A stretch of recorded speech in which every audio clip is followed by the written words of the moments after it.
حضرت انس رضی اللہ تعالی عنہ سے روایت ہے، بے شک نبی کریم صلی اللہ علیہ وسلم نے جبکہ حضرت معاذ رضی اللہ تعالی عنہ آپ صلی اللہ علیہ وسلم کے پیچھے سواری پر سوار تھے، ارشاد فرمایا، اے معاذ۔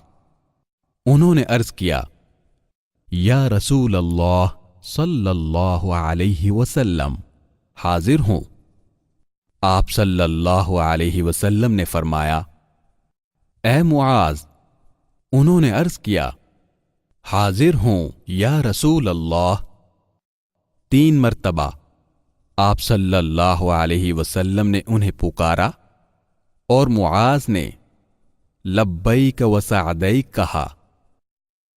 آپ صلی اللہ علیہ وسلم نے ارشاد فرمایا، جو بندہ اس بات کی گواہی دے کہ اللہ کے سوا کوئی معبود نہیں اور محمد صلی اللہ علیہ وسلم اس کے بندے اور رسول ہیں، یہ گواہی دل کی سچائی سے ہو تو اللہ اس کو جہنم کی آگ پر حرام فرما دیتا ہے۔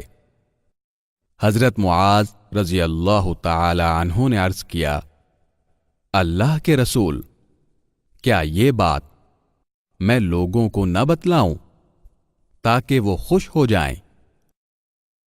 آپ صلی اللہ علیہ وسلم نے فرمایا، تب وہ اسی پر بھروسہ کر لیں گے۔ چنانچہ حضرت معاذ رضی اللہ تعالی عنہ نے اپنی موت کے وقت گناہ سے بچنے کے لیے اس کو بیان فرمایا۔ اسے امام بخاری اور امام مسلم نے روایت کیا ہے۔